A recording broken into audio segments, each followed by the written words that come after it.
지난 목요일입니다. 11월 18일에 중서울로의 중부시찰 모임이 있어서 양평을 다녀왔습니다. 어느 목사님을 모시고 함께 특강을 듣는 시간인데 그 목사님의 내용을 들으면서 깜짝 놀랐습니다. 우리나라 질병통계청에서 발표를 했습니다. 지난 2년간 코로나가 시작되고 지금까지 한국 교회의 마녀 교회가 사라졌다고 합니다. 처음에는 믿을 수 없을 정도로 깜짝 놀랐습니다. 그리고 통계청의 발표이다 보니 통계를 가지고 발표하는 것으로서 믿어야 함을 알게 되었습니다. 왜 그런 일이 벌어졌을까? 목사님 사이에 이런저런 토론들이 오고 갔습니다. 그 중에 어느 분이 이런 말을 했습니다.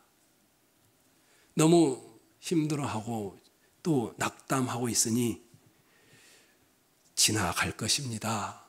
걱정하지 마십시오. 그러면서 이분이 이어갔습니다. 우리가 사랑하는 것들 다 지나갑니다. 너무 집착하지 마십시오. 우리가 자랑하는 것도 우리가 누리는 영광도 다 지나갑니다. 너무 자랑하지도 거들먹거리지도 마십시오. 우리가 사랑하는 사람도 다 지나갈 것입니다. 우리가 사랑하는 사람이 내 곁에 영원히 머물러 주지 않습니다. 어떤 이는 영원히 떠날 것입니다. 또 어떤 이는 일시적으로 떠나게 될 것입니다. 건강과 생명도 다 지나갑니다. 그렇게 지키려고 안간 힘을 쓰고 있는 사람의 목숨도 영원한 게 아닙니다. 언젠간 우리 곁을 훌쩍 떠나게 될 것입니다. 아프고 힘든 것들도 다 지나갑니다. 그렇게 힘들고 아팠던 것들이 지나갈 것이니 목사님들 힘을 내십시오. 이런 격려와 위로의 말을 했습니다. 코로나가 시작되고 2년여의 세월이 흘렀습니다. 의학자나 의학과학자들은 한결같이 아직 코로나가 끝나지 않았다고 합니다. 2023년 말이나 2024년까지 가야 그나마 이제는 풍토병이 되거나 함께하는 질병이 될 거라고 예측을 합니다. 코로나 때문에 코로나와 함께하는 삶의 문제 때문에 아마 고통을 당하지 않는 사람은 한 사람도 없을 것입니다. 그리고 지금도 우리는 늘 조심하고 완전히 자유로운 것도 아니지요. 우리는 그래서 다시 한번 인사했으면 좋겠습니다. 서로를 보시고 수고하고 굉장히 고생했는데 다 지나갈 것이니까 감사하며 보냅시다. 한번 이렇게 인사했으면 좋겠습니다.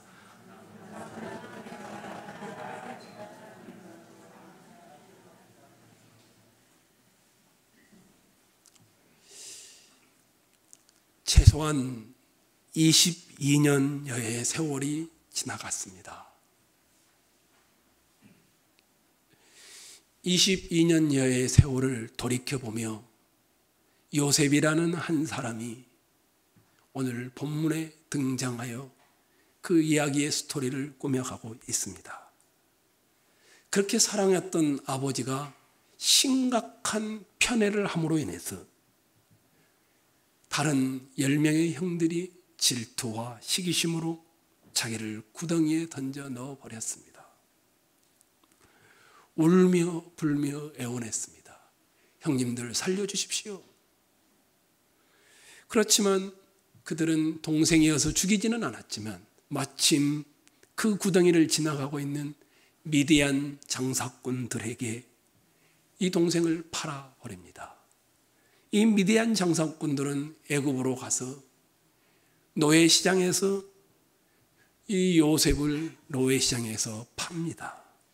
그런데 판 집이 바로 왕 호위 대장인 보디발의 집이었습니다. 비록 종이었지만 열심히 일했습니다. 인정도 받았습니다. 그런데 주인인 보디발의 아내의 유혹을 뿌리치게 됩니다. 그 결과가 종에서 왕의 제수들만 갇히는 영원히 나올 수 없는 감옥에 갇히게 되어집니다. 왕의 감옥에서 영원히 나올 수 없는 그 감옥에서 술 장관과 빵 장관의 꿈을 해석하여 주고 나중에 바로가 꾼 꿈을 해석해 주므로 애굽의 총리가 된 요셉이 온 땅의 가뭄이 시작되었고 2년 정도가 지났을 시기에 형들과 이제는 정면으로 마주하게 된 것이었습니다. 이미 그전에도 형들이 식량을 구하러 내려왔었지만 이제는 절대적인 위기 앞에 요셉 그 앞에 무릎을 꿇고 형들이 고개를 숙이고 있습니다. 그 형들은 고개를 숙인 채 끝까지 자기의 동생이기도 하고 막내 아들이기도 한 베냐민을 옹호하는 장면을 보게 되어집니다. 이것이 요셉의 스토리의 내용들이었습니다. 22년 전 형들의 모습이 아닌 겁니다. 자기를 그렇게 잔인한 짐승을 대하듯이 팔아버렸던 그 형들의 모습이 아니었습니다. 형들이 스스로 고백했듯이 어린 동생이 살려달라고 예언하면서 매달릴 때 애처로운 그 모습을 보면서도 그 어린 가슴을 무자비하게 짓밟아버렸던 그런 형들이 아니었습니다. 어린 동생 요셉은 그 결과로 인해서 10대와 20대 그리고 이제 40대가 되어서 약 22년에서 20여 년의 세월을 지난 다음에 형들과 마주 대하게 된 것이었습니다. 종살이를 했지요. 죄수가 되었지요. 범죄자가 되었죠. 가장 청춘이었을 가장 고통스러운 시기를 보낸 요셉이었습니다. 어느 심리학자가 이 정도의 인생을 살았다면 최소한 사이코패스가 됐거나 심각한 우울증에 걸렸거나 장애를 입은 자로 있어야 할 것이다 라고 말하는 것을 제가 들은 적이 있습니다. 20여 년의 세월이 지난 후에 요셉 앞에 무릎을 꿇고 있는 10명의 형님들의 모습은 22년 전과는 완전히 다른 모습이었습니다. 베냐민을 살리기 위해 애굽의 총리인 요셉 앞에서 목숨을 내어놓고 간청하는 변화의 모습을 보았던 요셉은 감정적인 동요가 일어나기 시작합니다. 이 변화 앞에 더 이상 어떻게 할 줄 모르고 감정에 요동이 치기 시작한 것이었습니다. 그동안 억누르고 눌러왔던 감정이 마치 화산의 용암이 분출하듯이 터져나오는 것을 참을 길이 없게 되어집니다. 그래서 갑자기 그는 큰 소리로 애굽 말을 알아듣고 있는 시종들에게 말합니다. 다 물러가라! 갑자기 총리가 큰 소리로 말하자 애굽의 시종들은 허겁지겁 나가기 시작합니다. 이제는 형제들만 남았습니다. 애굽 말을 알아듣지 못하는 이 형제들은 어떨까요? 불안하지 않겠습니까? 이 사람이 또 무슨 일을 벌이는 거지? 아니, 우리가 했던 말 때문에 화가 났나? 또 뭐 우리가 실수를 했나? 경거망동한 말을 주제넘게 많이 한 것인가? 마음이 불안해서 이러지도 저러지도 못하는 처지에 놓여지게 됩니다. 애굽의 시종들이 모두 나가자 이번에는 총리가 갑자기 큰 소리로 울음을 터뜨립니다. 2절의 내용이 그것입니다. 여러분이 한번 2절을 읽어볼까요? 읽겠습니다. 시작.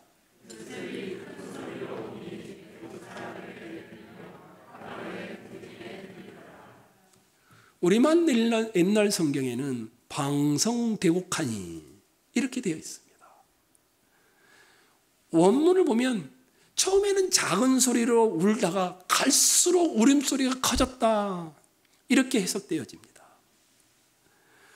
울음소리가 갈수록 커졌는데 울음소리가 얼마나 컸는지 밖에 있던 시종들이 다 들은 겁니다. 근데 시종들만 들은 것이 아니라 어디까지 들렸다고 나옵니까?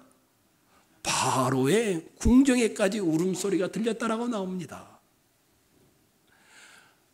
제가 아무리 크게 마이크를 대고 말해도 아마 이 밖에 있는 사람들이 들을 수 있을까요?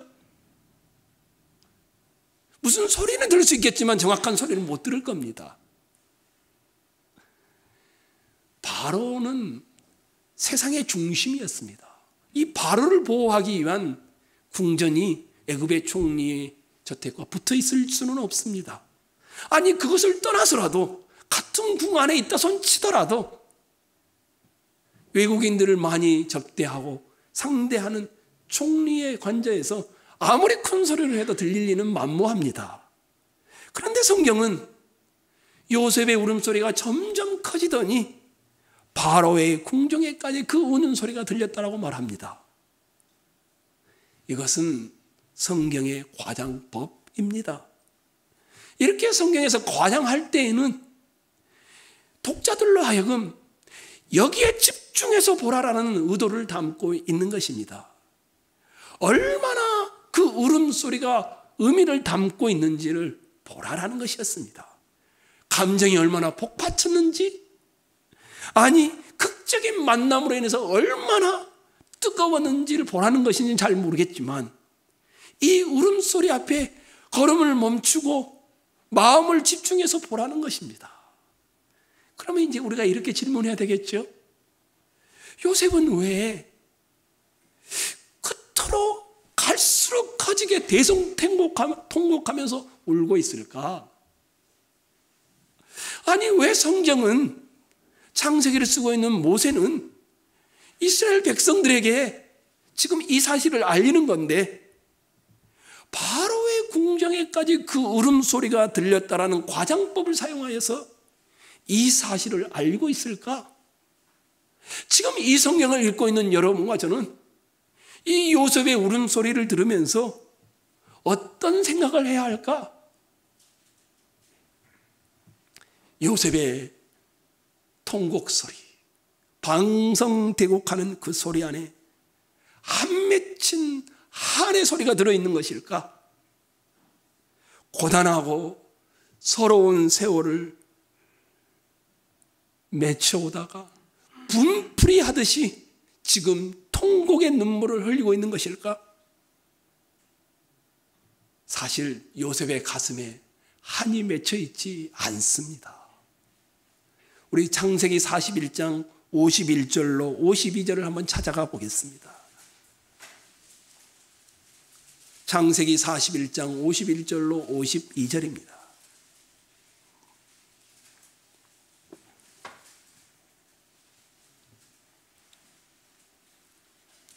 요셉이 여러분과 함께 읽을까요? 요셉이 그의 장남의 이름을 읽겠습니다. 시작.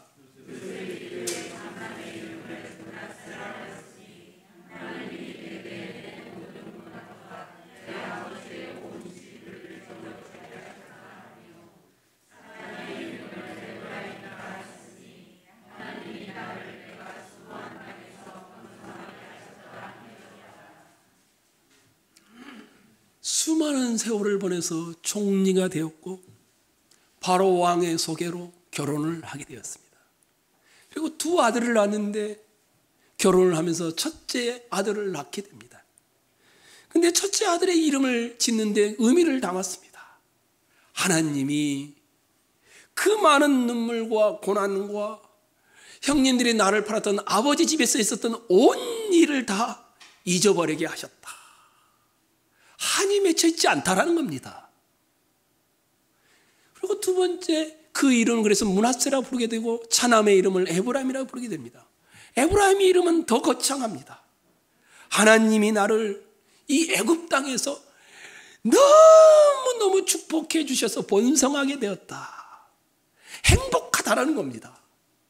그래서 두 아들의 이름을 므낫세와 에브라임이라 지었습니다. 요셉의 꿈으로 시작된 인생의 스토리를 통하여서 보면 오늘 본문의 이 눈물은 한의 눈물이 아니라 감동의 눈물일 것입니다. 자기를 시기하여 팔아넘긴 형들이 변화된 것을 보면서 어떻게 이렇게 변화됐는지 모르겠는데 감동을 받은 겁니다. 자기를 죽이려고 했던 인면수심의 잔인한 짐승 같은 그렇게 애원하고 매달리고 살려달라고 해도 형들이 버렸었는데 지금 어떻게 회개하고 거룩한 모습으로 바뀐 것을 보면서 1차적으로 마음에 감동이 일어난 것이었습니다. 그러면서 흩어진 가족들을 다시 상봉할 것을 생각하니 감동의 눈물이, 감격의 눈물을 흘린 것입니다. 그런데 거기에 그치지 않습니다. 오늘 본문을 자세히 보면 여러분이 가던 길을 서서 마음을 집중하여 이 2절을 보면 요셉의 이 통곡 소리에는 더 깊은 의미가 담겨 있습니다. 아하, 이것 때문이었구나 라는 의미입니다. 하나님의 섭리가 이루어지는구나. 왜 내 인생을 이렇게 인도하셨나 했더니 이런 하나님의 섭리가 있었구나. 요셉의 꿈이 자기 앞에 무릎을 꿇고 고개를 숙이고 있는 그 모습을 보면서 철없는 시절에 꾸었던 그 꿈이 하나님의 섭리로 이렇게 이루어진 것을 보게 된 것이었습니다. 그래서 성경은 의도적으로 요셉의 눈물을 방성되고 그리고 애굽의 바로의 궁정에까지 들렸다라고 하면서 보여주고자 하는 바가 그것입니다. 아하, 하나님의 백성인 신자들에게도 언젠가는 우리에게도 아하, 그럴 날이 있을 것이라는 사실입니다. 인생의 삶의 여정은 미움, 다툼, 서로 죽고 죽이는 전쟁터 같은 인생의 현장을 살아가지만 그래도 언젠간 요셉과 같은 이런 날이 찾아올 것입니다. 그날이 찾아오면 서로 원수였던 사람들이 회개하고 용서받아서 더 이상 원수가 아닌 형제로 만나게 될 것입니다. 예수 그리스도의 십자가의 사랑을 말로만 알았었는데 완벽한 감격으로 알게 되는 그날, 예수 그리스도의 십자가의 사랑을 머리가 아닌 가슴으로 뜨겁게 느끼게 되는 바로 그날이 우리에게도 찾아올 것입니다. 주님의 나라가 이 땅에 펼쳐지는 신천신지의 세상에서 주님을 만나게 되면 도무지 이 땅을 사는 동안 풀리지 않았던 인생의 문제들이 아하, 내 인생이 그렇게 하나님이 이렇게 인도하셨구나. 도무지 풀리지 않았던 인간관계가 싸매어지고 회복되어지는 그런 날이 우리에게도 오게 될 것입니다. 그때 우리의 가슴도 너무 벅차서 감동을 넘으셔서 하나님의 섭리에 대하여 내 인생을 이렇게 이끄셨구나라는 감격의 그날을 보면서 우리도 아하, 이렇게 고백하게 될 것입니다. 나를 지으신 이가 하나님, 나를 부르신 이가 하나님, 나를 보내신 이도 하나님, 나의 나된 것은 다 하나님 은혜라. 나의 달려갈 길 다 가도록, 나의 마지막 호흡 다 하도록 나로 그 십자가 품게 하시니 나의 나된 것은 다 하나님 은혜라. 전에는 몰랐는데 그때는 그렇게 너무 원망하고 고통스럽고 힘들었는데 돌아보니까 한량없는 은혜인 겁니다. 갚을 길 없는 은혜인 겁니다. 내 삶을 에워싸는 하나님의 은혜, 그 땅을 주저함 없이 한 걸음 한 걸음 밟아가는 그것이 일어나게 될 것입니다. 사랑하는 성도 여러분, 우리도 그 날이 있습니다. 그 날이 우리에게 다가올 것입니다. 지금 삶의 자리에 요셉과 같이 언젠가는 우리도 아하, 이래서 하나님이 나를 이 땅에 보내셨구나, 이래서 하나님이 나에게 이런 일을 주셨구나 라고 감동하며 감격하며 눈물이 흘릴 날이 있을 것입니다. 코로나로 2년여의 세월을 힘들게 왔죠. 지금도 코로나와 함께 하고 있죠. 우리는 잘 헤아리지 못하지요. 왜 하나님이 이런 일을 주셨는지. 벌써 2021년 11월 마지막이 되어가고 있습니다. 전원교회의 마지막 달이죠. 우리는 언젠간 하나님이 우리에게 이렇기 때문에 이런 일을 하셨구나 라고 고백할 날이 있을 것입니다. 그 하나님의 은혜 앞에 오늘 그 고단한 세월을 걸어오신 여러분, 힘내시고 이겨내시고 우리도 그날을 소망하며 걸어가기를 부탁드리겠습니다. 영문을 모릅니다. 마음이 불안합니다. 통역관도 나가버렸습니다. 애굽의 총리가 갑자기 복받쳐서 웁니다. 그러더니 눈물을 닦습니다. 한마디의 말을 꺼내기 시작합니다. 애굽의 총리를 도와주는 모든 시종들이 다 나가버렸는데 무슨 말을 꺼낼지 불안합니다. 그 총리가 감정을 가다듬더니 조용히 입을 엽니다.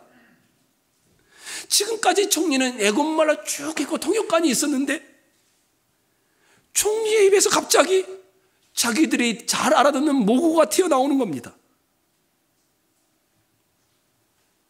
아니 요셉, 히브리 말입니다.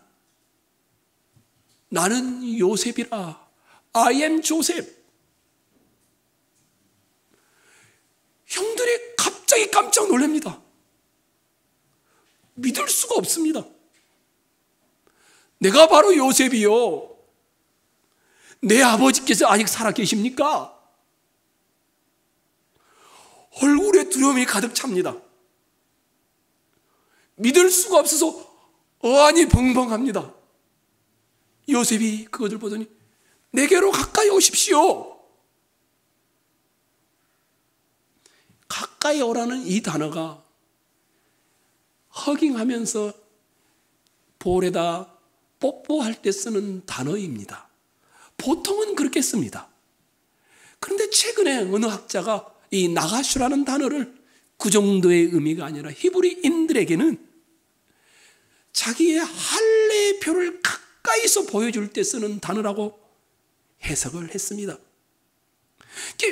17살 때 헤어져서 지금 40이 되었으니까 얼굴을 못 알아볼 수도 있죠. 게다가 애굽 옷을 다 입고 있으니 언어까지도 애굽말을 했으니 어떻게 알아볼 수 있겠습니까?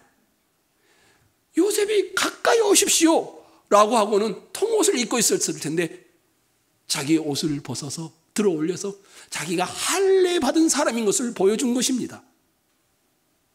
할례라는 것은 애굽 사람이 하지 않습니다. 이스라엘 백성만이 하는 남자의 생식기 양피를 베어내는 그런 예식입니다. 하나님의 백성이라는 표이지요. 요셉이 아마도 자기 옷을 벗고 자기 몸에 있는 그 할례표를 보여주었을 것입니다. 그러면서 아니 요셉, 나는 애굽 사람이 아니요 당신들이 팔아버렸던 그 요셉이요, 이렇게 말을 하는 겁니다.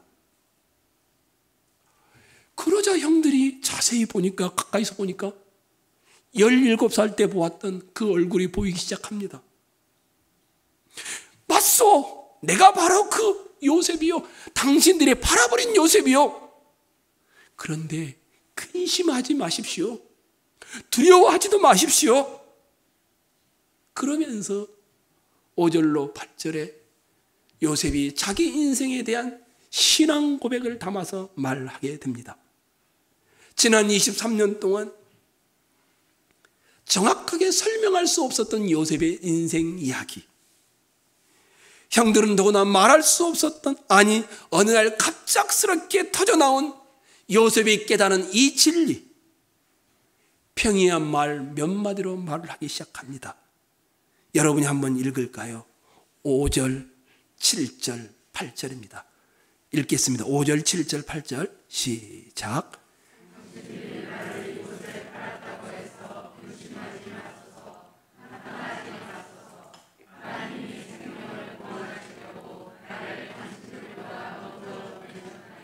칠 절입니다.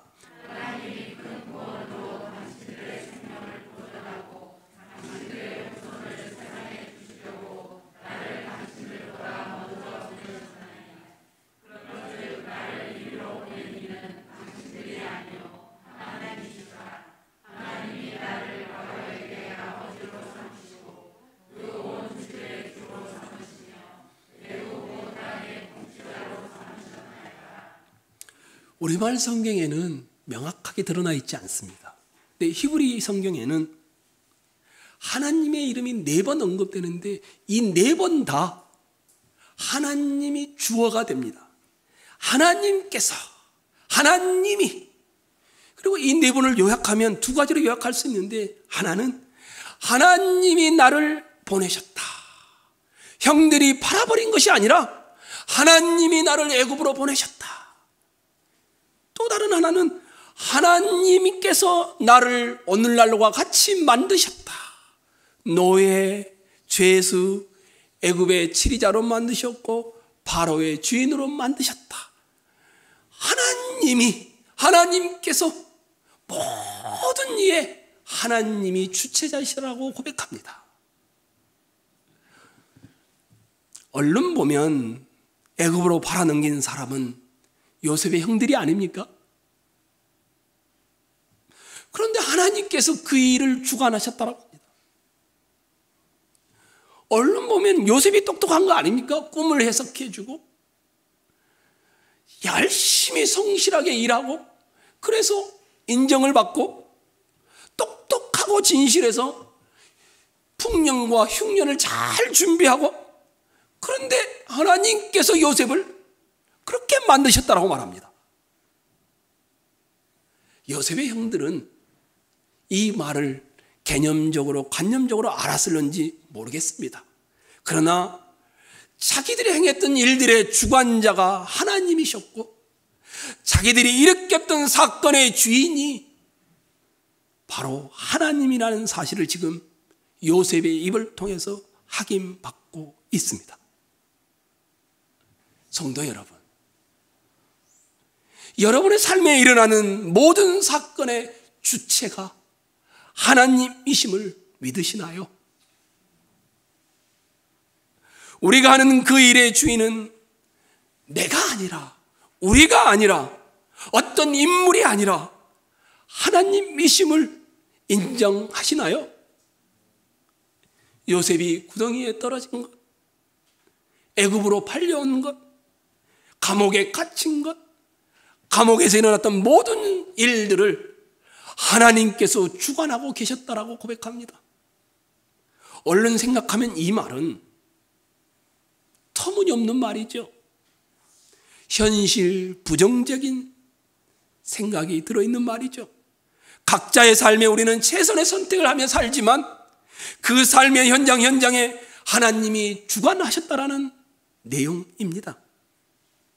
요셉이 지금 현실을 부인하는 것이 아니라, 현실을 부정하는 것이 아니라, 그 현실의 역할을 감당했던 사람들을 부정하는 것이 아닙니다.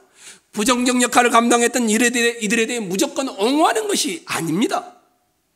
여기에서 말하는 것은 현실 뒤에, 현실 너머에 그 사건과 그 일을 보고 있는 시각을 말하는 겁니다. 내 인생의 주체자, 내가 선택한 것 같았고, 내가 눈물을 흘렸고, 내가 고난을 당했는데 하나님이 그 일을 주관하셨다라는 겁니다. 이게 누구나가 가지는 시각은 아닙니다. 믿음은 현실을 부정하지 않습니다. 현실을 넘어서는 시각을 가지고 현실을 보는 것이 믿음입니다. 여기 계신 여러분, 코로나 시기를 지내오시면서 지금까지 어떤 생각으로 걸어오고 계시나요? 삶의 여정을 걸어오시면서 그 사건, 그 인물, 그 과정을 겪을 때는 도무지 하나님이 보이지 않았었어요. 그렇기 때문에 요셉도 구덩이에 떨어졌을 때 미디안 상인에게 팔리기 직전에 뭐라고 합니까? 그렇게 매달렸다고 합니다. 형님들 제발 살려주십시오. 그가 성실히 일하다가 감옥에 제수가 되었을 때 그 감옥 속에서 하나님은 도대체 어디 계십니까? 처절한 패배감과 좌절감으로 그런 고백을 한 영화가 있습니다. 우리는 사람이기 때문에 사망의 음침한 골짜기로 들어갈 때는 두렵습니다. 떨립니다. 좌절합니다.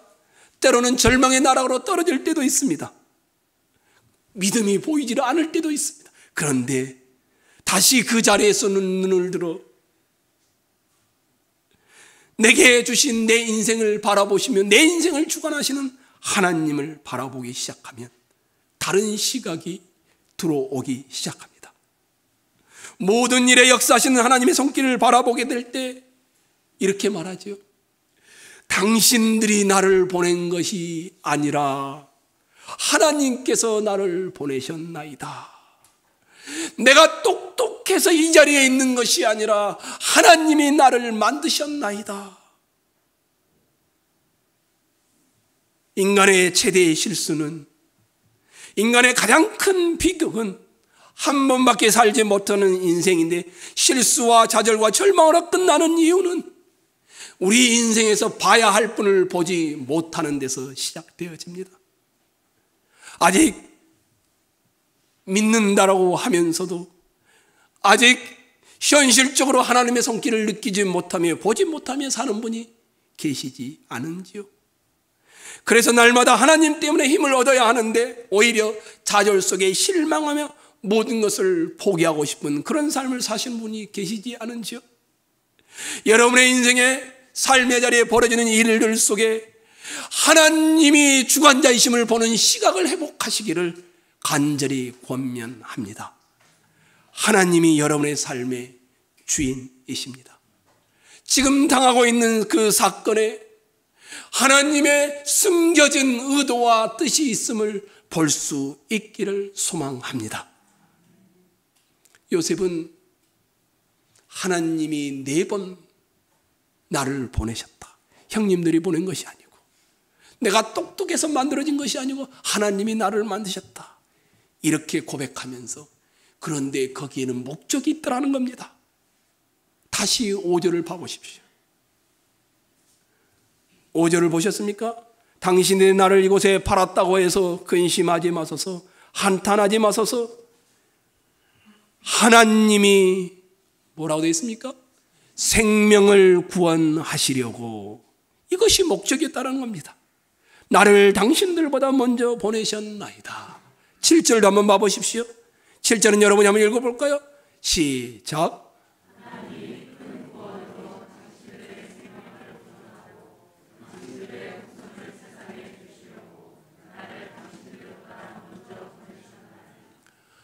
하나님이 나를, 형님들을 통하여 이 외국으로 보내셨는데 그 이유가 있더라는 겁니다.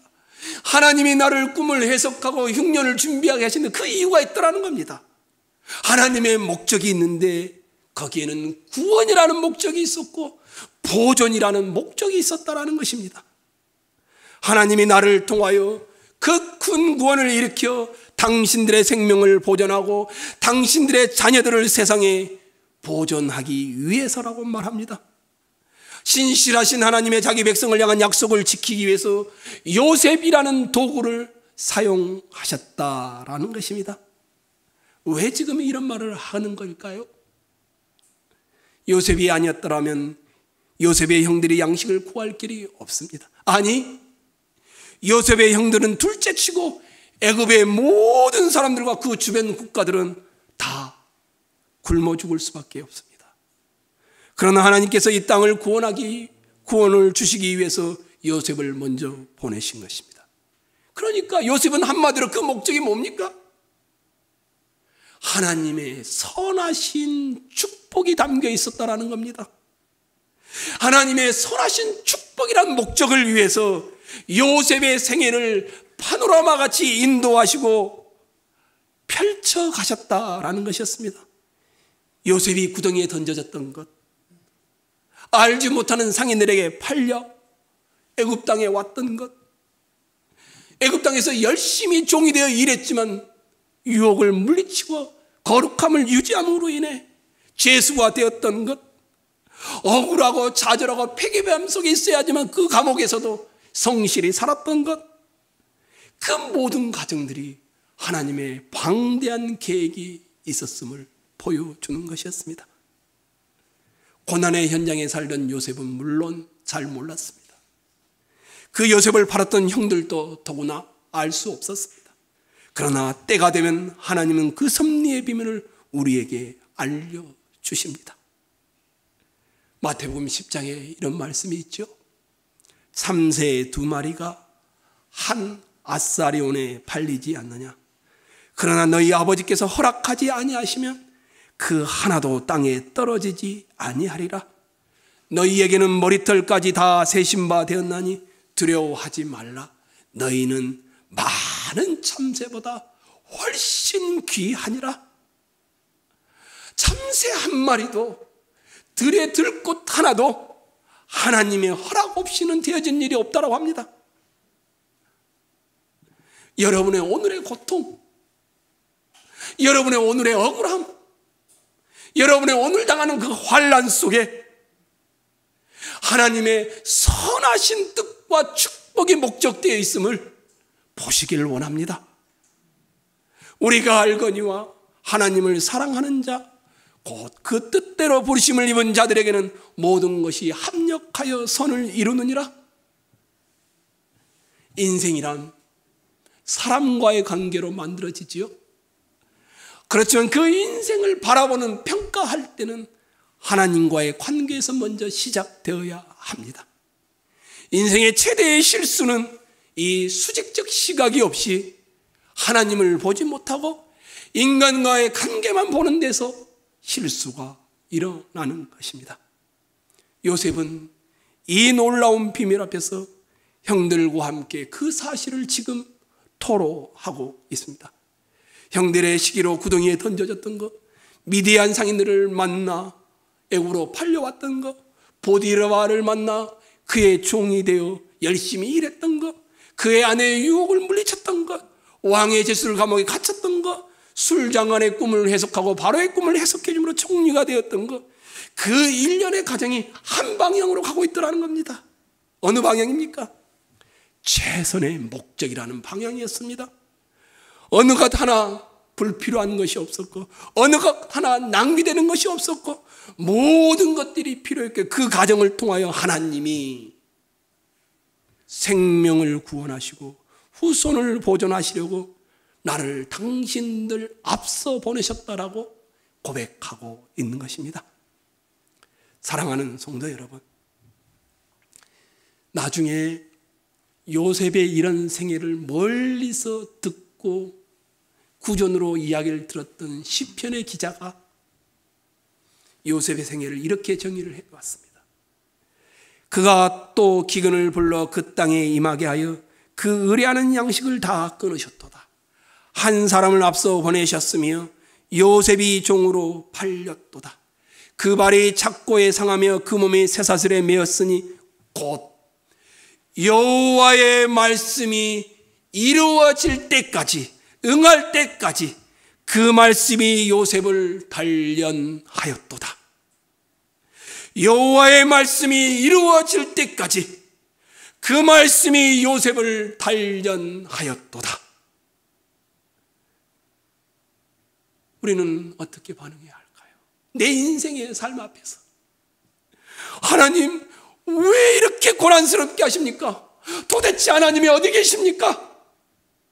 이게 아니라 하나님 어떤 유익을 주시려고 이 사건을 나에게 일으키고 계십니까? 왜 이렇게 힘든 코로나의 시기를 보내게 하고 계십니까? 왜 저렇게 미운 사람을 나에게 붙여주셔서 나를 힘들게 하고 있습니까? 육아 생활이 힘들죠. 직장 생활은 말할 수 없이 힘들죠. 상사의 짓눌림과 부하 직원의 의견 충돌로 인하여서. 그러나 성도 여러분, 하나님의 선한 목적이 지금 여러분의 삶에 이루어지고 있습니다. 하나님은 내 인생을 향하여 합력하여 선을 이루고 계십니다. 하나님의 목적과 뜻을 읽으며 살아가는 사람, 고난의 현장에 펼쳐진 하나님의 뜻을 읽고 읽을 수 있는 사람, 그 사람은 자기 인생을 어떻게 살까요? 요셉이 이렇게 말합니다. 요셉이 그들에게 이르되 두려워 마소서, 내가 하나님을 대신하리이까. 당신들은 나를 해하려 하였으나 하나님은 그것을 손으로 바꾸사 오늘과 같이 만민의 생명을 구원하게 하시려 하셨나니 걱정하지 마십시오. 형님들, 하나님이 하신 일을 내가 왜 어떻게 하나님을 대신할 수 있겠습니까? 하나님은 손으로 바꾸셨습니다. 요셉은 형들을 향하여 보복하며 살지 않습니다. 요셉은 쌓였던 한풀이를 하며 살지 않습니다. 정반대입니다. 하나님의 선하심으로 자기를 팔아버리고 자기를 그렇게 잔인한 짐승처럼 대했던 그 형님들을 끌어안고 있습니다. 내가 하나님을 대신하리이까. 이것은 쉬운 일이 아니죠.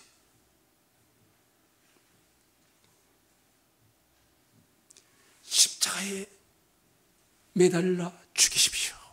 십자가에 못 박아라. 호산나 호산나 그렇게 외치며 따라왔던 그들이 돌순간에 변하여 십자가에 못 박으라고 외쳐댑니다. 그리고 십자가에 못 박습니다. 종교 지도자들이 조롱합니다. 하나님의 아들이라며 내려와봐 믿어볼게. 지나가던 사람들이 희롱합니다. 저 목마른가 봐. 포도주를 좀 갖다 줘. 고통을 좀 마취 좀 갖다 줘. 이렇게 말도 합니다. 십자가 위에서 예수님은 어떻게 그들에게 반응합니까? 복수심이 아니었습니다. 내가 살아나서 가만 안 둘 거야. 내가 다시 회복되기만 해봐. 네가 했던 말 다 기억하고 있을 거야. 아버지, 저들의 죄를 사하여 주옵소서. 자기들이 하는 일을 알지 못하나이다. 사랑하는 성도 여러분, 손양원 목사님이 2017년도 12월 25일 날 KBS에서 방영을 했었죠. 손양원 목사님이 생일을 방영했는데 아들의 장례식장에서, 두 아들의 장례식장이었습니다. 그 장례식장에서 10가지 감사라는 제목을 발표하는 것이었죠. 고백하는 것입니다. 나 같은 죄인의 혈통에서 순교의 자식을 낳게 하셨으니 감사합니다. 허다한 많은 성도 중에 어찌 이런 보배를 주께서 내게 맡겨주셨는지 감사합니다. 삼남 삼녀 중에서 가장 똑똑하고 가장 아름다운 장자와 처자를 바치게 되니 나의 축복임을 인하여 감사합니다. 한 아들의 순교도 귀하고 귀한데 두 아들이 순교를 당하니 너무 감사합니다. 예수 믿다가 나중에 나이가 들어 임종하는 것도 복된 일인데 전도하다가 총살당하니 이것처럼 감사한 일이 없습니다. 감사합니다. 미국 가려고 준비했던 내 아들이 미국보다 더 좋은 천국 갔으니 내 마음이 안심되니 감사합니다. 나의 가장 사랑하는 두 아들을 총살시킨 저 청년을 회개시키고 내 아들 삼게 하시니 감사합니다. 두 아들의 순교의 열매로 말미암아 무수한 천국의 아들들이 생길 것을 기대하니 감사합니다. 너무나 큰 복을 받게 하셨으니 감사합니다. 두 아들의 장례식장에서 했던 10가지 감사입니다. 그렇다면 우리는요, 코로나로 인한 공부와 뿐만 아니라 삶의 자리에서 일어나는 나로 인한 또 나에게 입힌 상처, 억울함, 분노, 인생 자체가 힘들다 보니 일어나는 수많은 힘든 사건과 사고 앞에서 내게 불이익을 준 그 사람, 나를 힘들게 하는 그 사람, 여러분의 눈이 아닌 하나님의 마음으로 바라보기를 소망합니다. 감사하라. 여호와의 인자하심과 은혜로우심이 너희에게 있도다. 감사함으로 이 추수감사절을 보낼 수 있기를 축원합니다.